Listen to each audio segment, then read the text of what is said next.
The Formula 1 season isn't too far away, so you can put away those old season reviews, you can put away them books, and you can stop watching the old school F1 debate show, which I wouldn't recommend on my worst enemy, guys. Do not watch them videos, please. But we are back with a bang, very, very close to pre-season, only a couple of weeks away. I can almost smell the rubble, and I can smell the coldness of Catalonia as well. HAAS, at time of recording today, have released their livery. Very, very excited to be discussing this. Obviously, we'll be discussing that later on in the episode as well.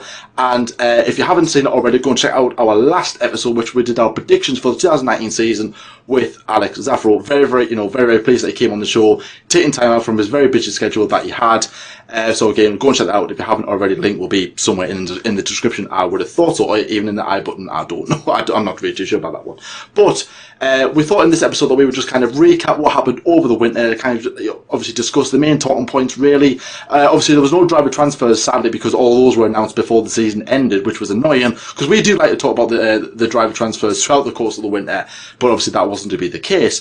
But one of the biggest stories there to come out of the winter was the news that Maurizio Arrivebene, the team principal of Ferrari, was to step down from his role, which was, I mean, to be fair, I wasn't really surprised at this, but I was a bit like, oh, I wasn't really expecting that to be, so soon, because obviously he was under a lot of pressure from 2018. In fact, actually, it was under a lot of pressure from the end of 2017 when Ferrari didn't really win the title.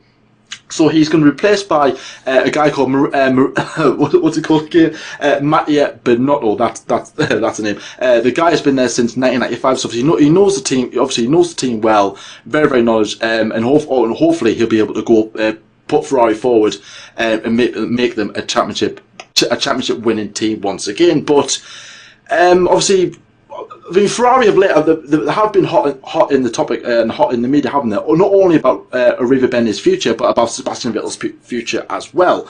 Because as we've seen the past 2 years, that Ferrari had the car to be able to challenge the Mercedes and possibly even beat the Mercedes, get Sebastian Vettel a 5th world title, and it just hasn't happened. So and yeah, to be fair, if you look back at the results over the years at Ferrari, in Maurizio Arrivebene's time, you've had 2015 that had 3 wins, which, if you think about it, coming off the back of 2014, it was a very, very bleak year in 2014. It was a horrible year for Ferrari. The first year of the V6s as well. So, and obviously Ferrari didn't really understand the concept of the V6. It just was an utter failure. Vettel comes in after a dismal year at Red Bull in 2015, and obviously this is Arrivebene's first year. And it was obviously impressive, 3 wins to say the least. I mean, it was a very, very relaxed atmosphere, and looking forward into 2016, that everyone thought, okay, this is going to be another good year for Ferrari, and that wasn't the case. I think it was probably quite surprising that Ferrari didn't win a race in 2016. I was very, very shocked that they didn't even put up a bit of a sniff. Yes, the Mercedes was absolutely dominant, but when the Mercedes slipped up like they did in 2 races in Malaysia and in Spain, Red Bull were there to pick up the pieces. And to be fair, that team should have been Ferrari, because in my opinion, Ferrari was the team ahead of Red Bull at the time. So obviously that was a very, very, sad year to say the least. Obviously the regulations changed for 2017, and Ferrari in pre-season looked quick. I'm not talking quick, I'm talking very, very quick. They topped the majority of the sessions as well. They came in Australia, played their strategy well, won the race, and everyone was like, yes, Ferrari are back, and also is Sebastian Vettel. And people knew that the Mercedes was going to be up there as well, so we were very, very excited about that. They won 5 races that year, and the season just gone in 2018, they won 6 races, obviously the best year under the Arrivebene era. But sadly, the objective that Maurizio Arrivebene was set when he was appointed team principal was to win a championship. Now, my understanding would be that Arrivebene was appointed to win the championship within 5 years, and obviously get Sebastian Vettel in once he came in, because the team knew that, all right, Vettel is a brilliant driver. He can do, he can take the team forward and win a championship with them.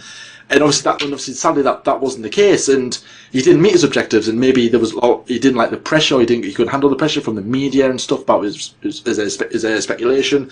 I remember towards the end of 2018, there was a lot of rumours where he was going to be going to Juventus because he's got some sort of partnership with them there, and they kind of like whitewashed those rumours. And then all of a sudden, it was Arrivebene is going to be leaving Ferrari after all, which was, everyone was like, right, okay then, so you weren't going to sack him, or he wasn't going to leave, and now he is going to leave. Now he was going to leave. But when I was looking into this, I found out I'd obviously look into the stats, that Arrivebene competed in 81 races as team principal and won 14 of them. Now, 14 wins in 81 races for Ferrari is, I would say, just under average, or underachieved, let's say. Now, they should have won more, they could have won more. Me personally, that they could have done a much better, because if you compare that to the Mercedes record from 2017 and 2018, they got 23 wins. So that's more races in 2 years than Ferrari did in 4 years. And I think that's where people were going, right, well, Mercedes are so consistent, and all of a sudden the Ferraris aren't. Now, okay, you could argue that, okay, Sebastian Vettel was to blame that the 2018 title wasn't won, but at the same time, I thought, in my opinion, that Ferrari themselves lost the title in 2017, but Vettel himself lost the title in 2018, made loads and loads of mistakes, critical mistakes, and Mercedes just didn't slip up. Hamilton was there to pick up the pieces, which he did, and that's pretty much it. Obviously, Mercedes went on to win the constructors yet again, and Ferrari were just left to cry in their cornflakes or whatever they eat in Italy for breakfast time. No, I was going to say croissants there, but that's French. But obviously, I'd like to bring you in to the episode. What's your opinion, and what do you think about the whole Ferrari situation? Obviously, Arrivebene leaving. Is this good? Is this bad for the team? Getting someone else in, getting Binotto in. Obviously, he's had a lot of engine roles from 1995. Obviously, up to present day, he was their chief engine engineer, if you want to call it that. So obviously, he knows the team well, and obviously coming to team principal under a new era, if you like, for Ferrari. Obviously, the new driver in Charles Leclerc.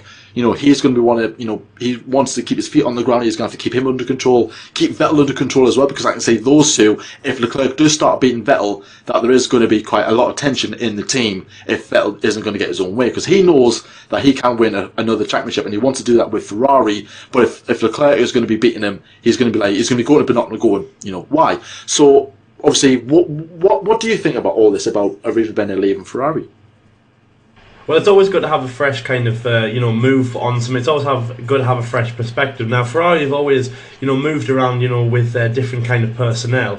So it all kind of really started obviously in 2013. So before that, obviously, you had a good backing, obviously Andrea Stella, Rob Smedley, and obviously the ex-team principal before Arrivebene was obviously Stefano Domenicali. Obviously, he was famed for bringing in Fernando Alonso and obviously working with Ferrari.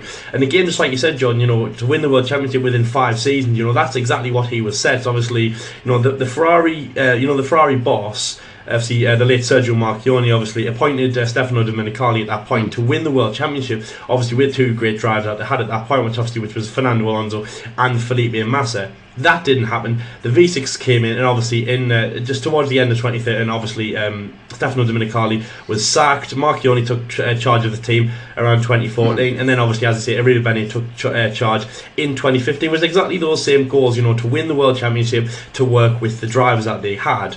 Now, obviously, Arrivebene, obviously, one of his big achievements was obviously bringing in Kimi Räikkönen back into the team. Obviously, a big thing. He worked under Ferrari and obviously won the World Championship back in 2007. A very big thing for that. So, bringing in Kimi Räikkönen, was a big thing. And then obviously in 2015, bringing in Sebastian Vettel. So, a big shake-up for Ferrari. Obviously, 2 new drivers. Obviously, people like, Rob Smedley, Andrea Stella have left the team, and really a whole new perspective on the V6 era. Now, obviously, really, the 2 people that worked together the best were obviously, as I say, Sergio Marchionne and Arrivebene. They worked together, relentlessly. They had some great plans for Ferrari, obviously how to bring them through, doing a lot of testing, obviously working together, basically to get the best out of the car. It was really those two but those two working ahead of people like the Ferrari strategists and obviously the Ferrari mechanics that you see just normally on the pit wall.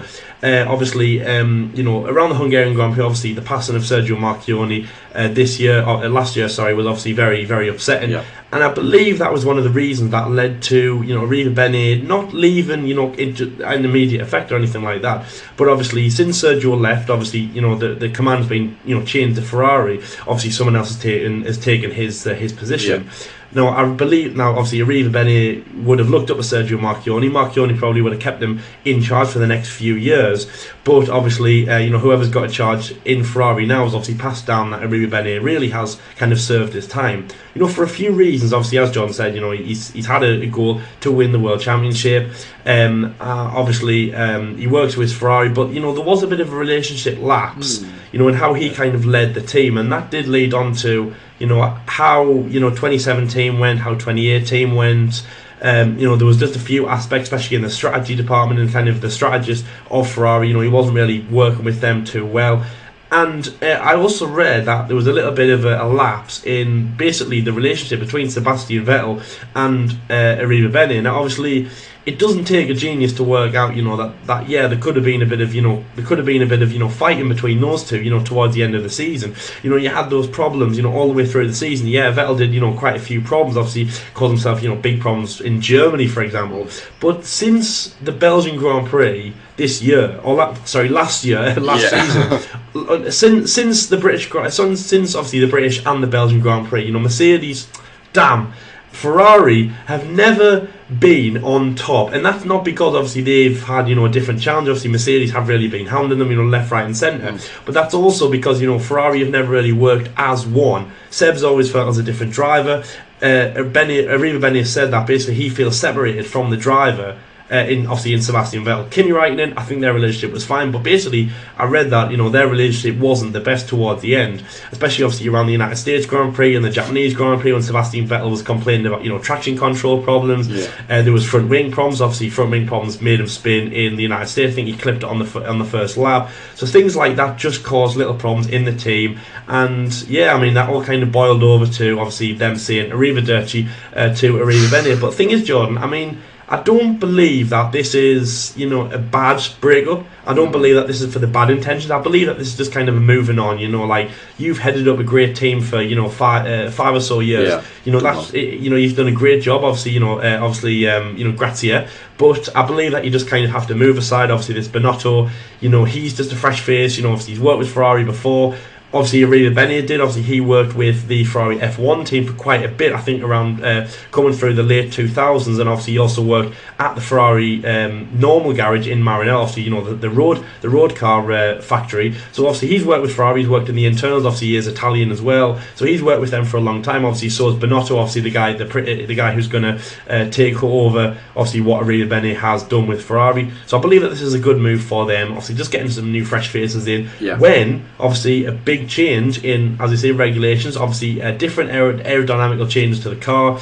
Obviously the team is having a big shake. Obviously there's a lot of people that are leaving, a lot of people that are moving up. Obviously like people like James Allison, obviously big names that are moving up in the team, and obviously a new driver in Charles Leclerc. Obviously Sebastian Vettel, who really this year he can't tiptoe around anything. He's got to win. It's got to be how many has he got now? 4. He's got to get 5 or nothing. And obviously, I believe that's a great move. So obviously, Jordan, Arrivebene, he's had a good career with Ferrari. It might not have been the best. He had a few problems, here and there and everywhere. But on the whole, I think it's a great move for Ferrari. Getting this new guy, but not to win. Obviously, we don't know too much about him. I think Arrivebene, I think there was a little bit less kind of buzz around it because, as I say, when Stefano Domenicali was sacked as the team principal, and to be honest, he did kind of leave with a little bit of a more saltier kind of taste in his mouth. He left Ferrari, he wasn't doing his job. Obviously, I think it was around the time when Felipe Massa left.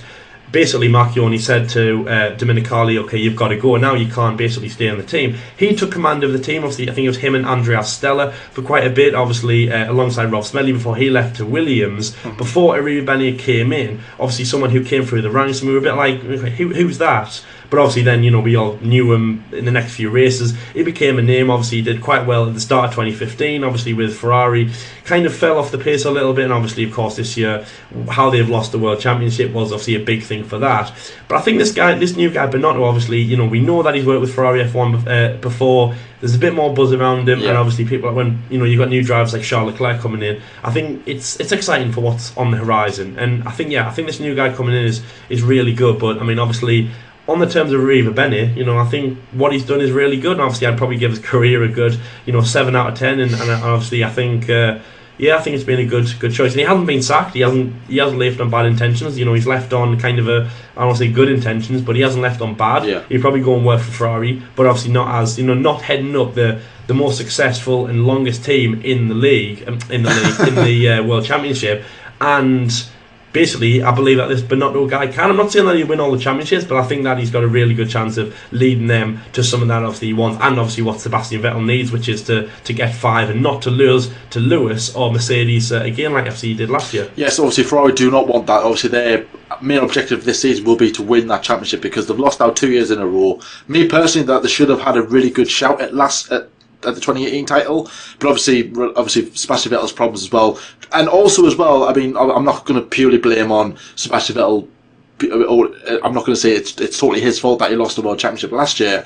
I think Ferrari strategists did make a couple of random calls, like for example I think it was in Japan when I think everyone went out on slicks and they went out on intermediates for qualifying, and it probably hindered their qualifying, you know, position. I think they qualified like 8th and 9th, I think, at the time. So obviously it was quite embarrassing to see. It's sometimes then I think Sebastian Vettel went out to go out in another qualifying session, obviously, and then he missed the timing. You couldn't get out of qualifying. Obviously, the red light went, and had to stop. And there was a couple of little hiccups that Ferrari that they just needed to, or let's say a couple of creases that Ferrari needed to iron out.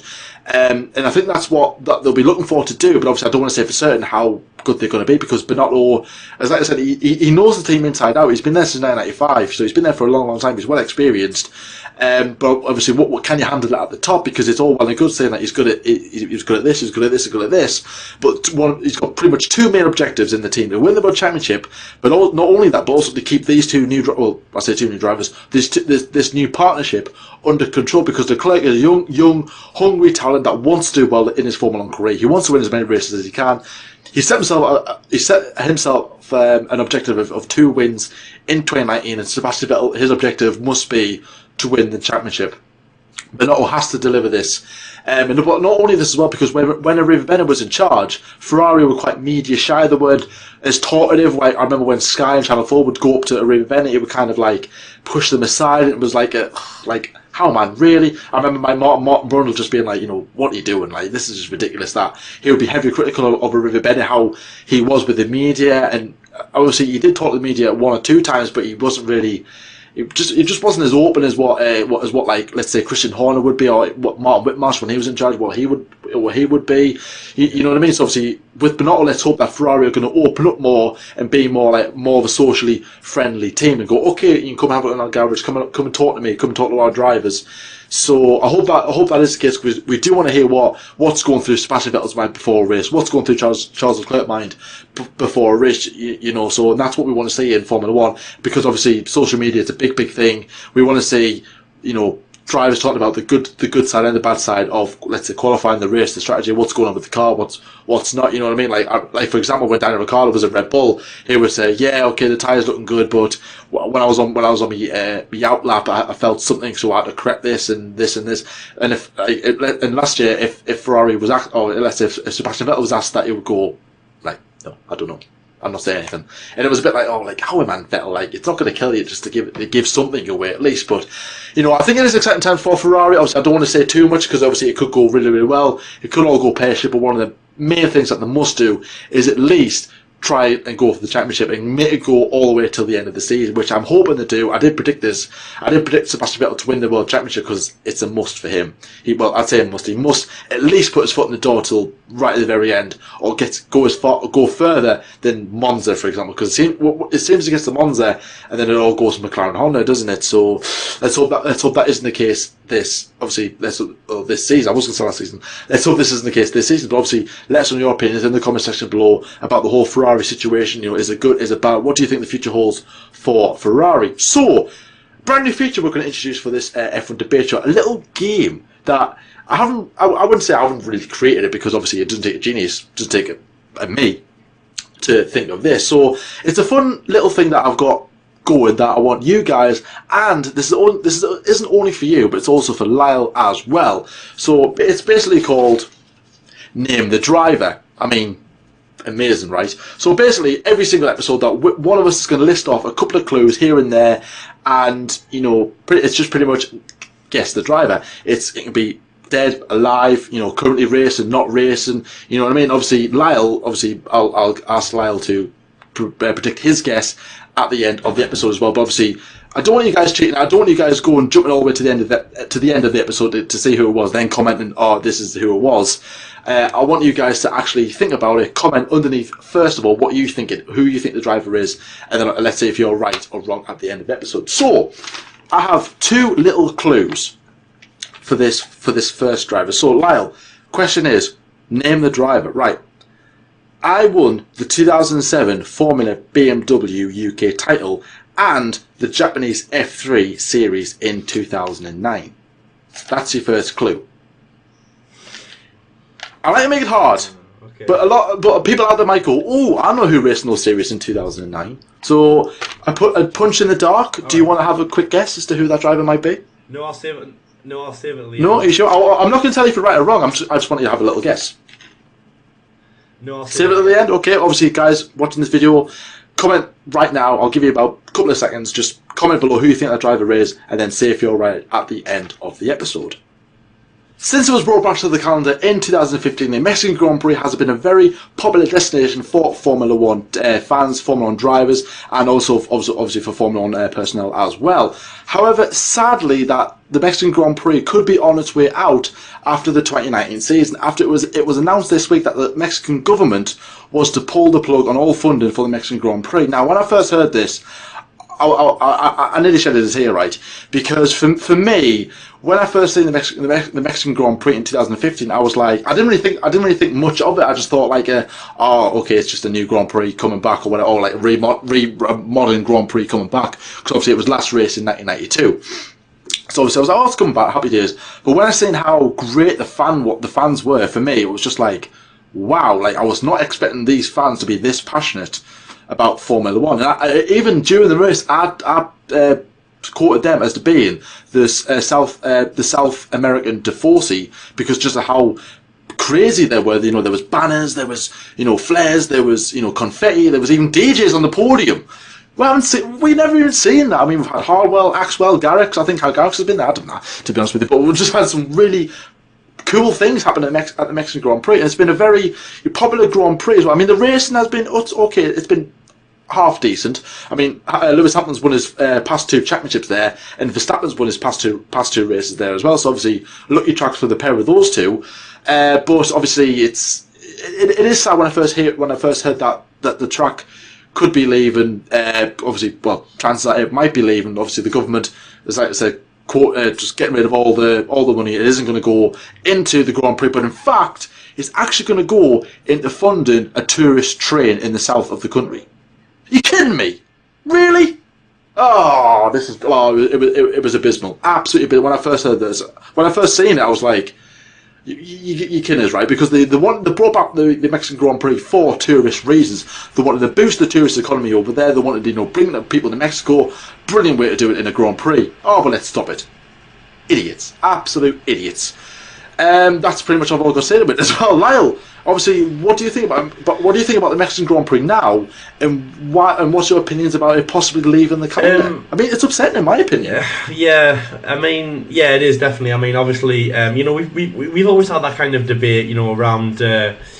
We've always had that debate, whether like Formula 1, should be in the Americas. Obviously we've had the Canadian Grand Prix. Obviously we've had loads of run-ins on the US Grand Prix. Obviously we had Indianapolis. Now obviously we have the Circuit of the Americas, obviously, which is unbelievably popular, not just from an F1 point of view, but obviously from a tourist kind of way. That is really, really popular. Obviously one of the best for them. And in South America, obviously you have the Brazilian Grand Prix. We have some great races there, and obviously the Mexican Grand Prix. It was great back in the day, obviously, the Circuit of Jimenez Rodriguez, obviously really, really popular. Since it came back in 2015, it's been good, it's been popular, it's had some good, really close races. It has, as John said, it's boosted the tourism, it's boosted the economy, obviously, from a Formula 1 point, it has been fun to watch, especially like kind of around the baseball area and things like that. We've had some great races, obviously, remember 2016, obviously, when all the kerfuffle with like Max Verstappen and Sebastian Vettel on the podium and that. Oh, yes, we had that. It was good, but that was down in the Formula 1 races. Now the race, the track, the circuit, the venue, I mean, it's good, but I know Formula One's always a global sport. Now, obviously, I mean, we've talked about tracks before. You know, we talked about Vietnam's the most recent track we've talked about. You know, back in, I think that was about November time last year. So, you know, Formula One's a dynamic sport. You know, it's always going to be flying across the globe. You know, replacing races. You know, moving races here, there, and everywhere. So, to be honest, having a race that could be in jeopardy is like, it is bad for the sport, especially when, you know, Formula One isn't even talking about pulling the sport. You know, that's about Mexico. That isn't great. I would have thought, you know, that Formula One would have been loved over there, but I mean, yeah, if it's not, it's not, and there's not much to say really about that. If it's not really hitting the button, you know, for the fans, then it shouldn't really be on the calendar. But, you know, in terms of tracks, you know, we've talked about that for ages. We've talked about, you know, as I say, tracks for absolutely loads. You know, we've talked about, should, you know, the Netherlands, should they get their track back? Should we have another one in the United States? Should another South American place have one? Africa, Australia, you know, we've talked about tracks for loads, and as I say, the Hanoi is the most recent. So in terms of tracks, you know, it is a shame if Mexico's got to go, but if they're really going to be unsure, if they don't think tourists are going to the race, then yeah, just pull the plug, unfortunately. But if they're going to go and make a tourist train, then I'm like, really?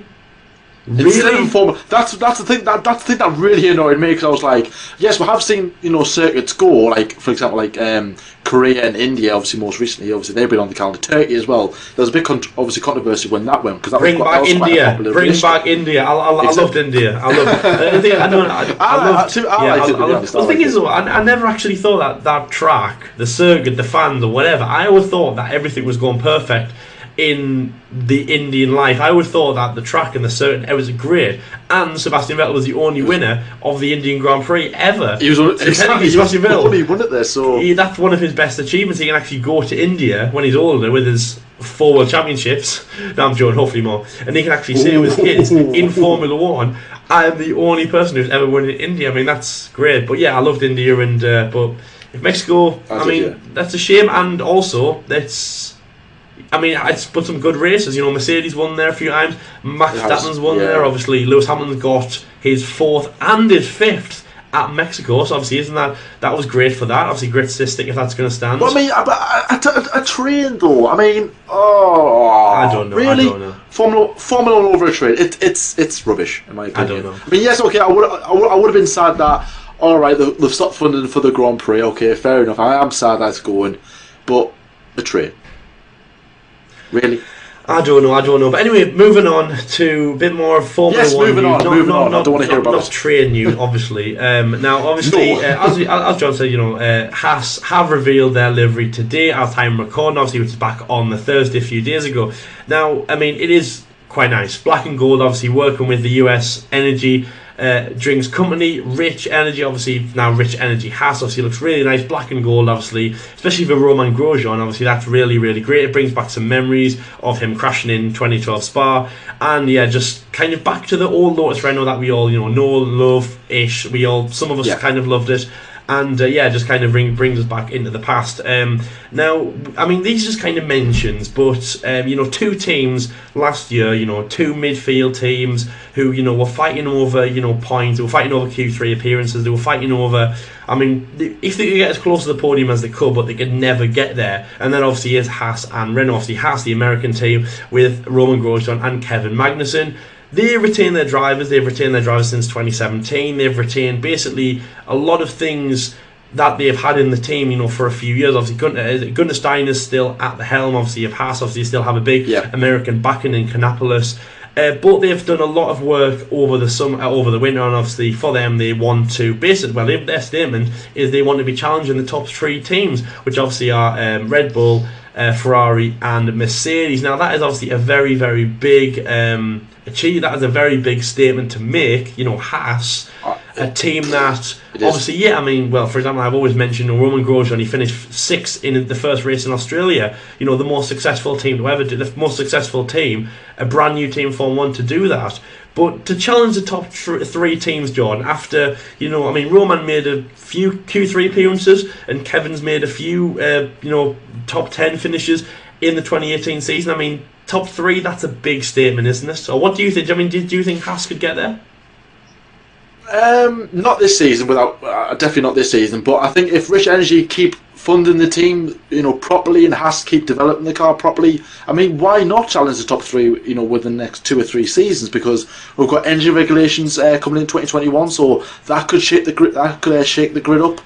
HAAS might have another deal coming in from somewhere. They've got Ferrari engines at the moment. They might get Mercedes engines. They might get Chevrolet engines. I don't know. Just a random thought out there, guys, because I know they've been mentioned to come into the sport at some point. Or somebody else. You don't know what the future holds. But for me, I think he's just trying to be over-ambitious in the statement by saying that HAAS will be challenging the likes of Red Bull, Ferrari, Mercedes for 2019. And I'm like, no, I think they're going to be in that midfield group because, to be fair, guys, it is literally going to be this season is going to be a case of just 2 kind of formulas. You can have the top 3 and the rest of the guys, like Formula 1.5. Yeah, it's going to be very tight. And then I'm very excited. I mean, just as you mentioned there, John, obviously, I mean, HAAS are an American team. They could be bringing in American brands. Lexus, Chevrolet, Infiniti. Obviously, Infiniti used to be in Formula 1 with Red Bull, so it's really exciting. But the team.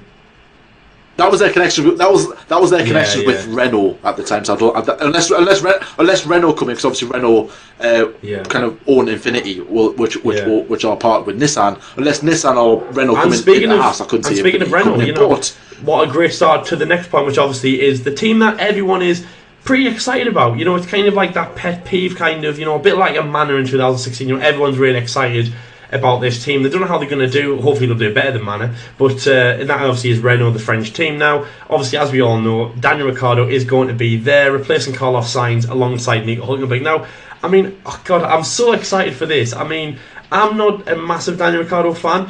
I mean, obviously, I'm a Max fan. I like Red Bull, and I like Daniel Ricciardo when he was at Red Bull. Now, when he went to Renault, I was like, I don't know if this is the best move for him. It was very strange. We've talked about this before. He had a weird relationship with Renault. And then when Honda came in to possibly save the day, he didn't want any of that, and then he jumped ship to Renault. Now, obviously, we've talked about how crazy that is. We're not here to talk about how crazy it actually is, but obviously they have Daniel Ricciardo in the team. He brings loads of Australian backing. He brings loads of publicity. They all want to be chasing the honey badger around in that black and yellow shirt. And obviously he is alongside Mr. Nearly Man, 30 yards, really loads of experience. Obviously German driver Nico Hülkenberg, which is still chasing his first podium in Formula 1. Yeah. Now obviously they're all the team that, I mean, I'm excited to see what Daniel Ricciardo can do. Again, they've said that they've done a lot of work. Basically Cyril Abiteboul, which obviously is a team principal, who's been around since the start of Renault in 2016. They've had a big change up in their internal system. They've been doing a lot of work with the engines, and obviously their new Renault, obviously, which they'll be the sole provider, the sole manufacturer of this year. And they have said that this is the biggest period that they have winter that they have ever had in Formula 1. Now they say that it's even going to be better than the 80s. They say that this is basically going to be Renault. This is going to be the start of Renault ever, and they haven't even made a statement about being in the top 3, because I reckon that they want to be in at number 1, John. So again, last question about the teams: how do you think Renault are going to do? I mean Daniel is so exciting to be in the team, but do you actually think they're going to deliver to him and the team what? I'm very excited. I mean, what do you think? I'm definitely excited about Renault. I think Renault is going to be one of those teams to watch out for in the future, because I'll probably say as early as next season, when they could be actually put their foot in the door for possibly challenging that top 3. I wouldn't go as far as say Constructors' Champions just yet, but I think come to 2021, when those engine regulations change, that's going to be the big thing for Renault, because they've got to get this right. Because when back in 2013, when the engines changed from V8s to V6s, Renault got it totally wrong, and and ever since then it's just been a massive recovery period. And obviously the partnership with Red Bull has just disintegrated because of that. And Renault do not want that again. Because obviously with their sole manufacturing team, they want to get back up to winning ways. It's been a very positive couple of seasons for them. I think they finished 9th in their first year, then they finished 6th, then they finished 4th in 2018. So very, very impressive stuff from Renault, obviously to get progress, and obviously got best of the rest last season. So obviously that's brilliant. Daniel Ricciardo's on board. He's hungry. He wants to win a championship. Can do it with Renault. Possibly, but again, obviously we can't really predict the future, but the future is definitely bright for Renault. They will definitely be back up there within the next couple of seasons. I can't say being next season. They might challenge for a lucky podium or two here and there, but I can't really see them being, too quick in 2019. But 2020 could be a very big year for them. Very, very exciting times. And I was just quickly on the HAAS livery. My opinions is I want more gold, to be honest. It is nice the way it is. However, when I seen it, I was like, oh, I just wanted some more gold. I was expecting more gold on the side, maybe a gold rear wing. But obviously, it's only like a spec livery, or they might change that coming once obviously the car gets properly launched in Jerez. Sorry, I haven't been there in a while. In Catalonia in a few days' time, and obviously the car that they released wasn't the actual car; it was just a mock-up quickly of the livery. And Williams will be doing the same thing on Monday in a couple of days' time. So obviously can't wait to see their kind of new livery, their post-Martini livery, obviously for the 2019 season. So just quickly before we end this episode, the launch dates are as currently. Obviously Haas's was a couple of days ago on Thursday, which has obviously already been released. On Monday you've got Toro Rosso's and Williams. On the Tuesday you have Renault's. On Wednesdays you've got a big day. You've got three teams. You've got Red Bull, you've got Racing Point, and you've got Mercedes.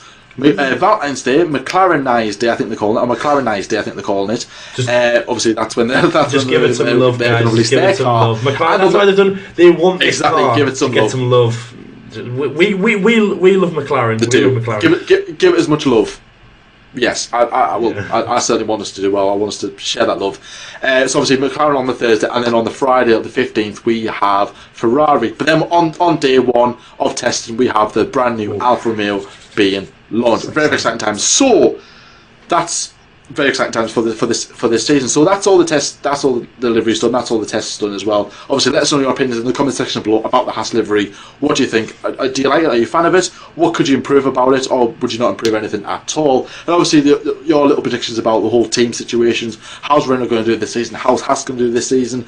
Is Rich Energy being a bit ambitious, to say the least, to try and push forward the HAAS team a bit to try and challenge the top three? Is it a bit too ambitious? I think it is. Loud does as well, but obviously we'll see how it goes. So finally, I'm going to give you another clue in Name the Driver. Have you got it right? Have you not? Let's find out. So I've got another clue for you. Are you ready to hear it? Can you tell us the name? Okay. In fact, with it being the first one, and I haven't really got that much clues down. I might add some more in as the season goes on. But this driver competed in the 2018 season. That's what I will say. So I haven't got this written down, but I thought I'd give you this just to kind of make it a bit more easier for you. So the driver I'm on about, well, here's the next clue. So Lyle, name the driver. I was the last driver to drive the Braun GP 001. What? Mm-hmm. Now, when I found this out, I was like, wow, I didn't know this. So I thought I'd add this in just to a little fact. So the people might know this. So with this, people watch this might know this. He was on the grid last year, but he drove the Braun. He didn't drive the Braun last year. He was the last person. So obviously when the Braun was out during this course of the season. No. Go on, have a stab in the dark. Okay, can you just nod if I get the team right? Okay, I will.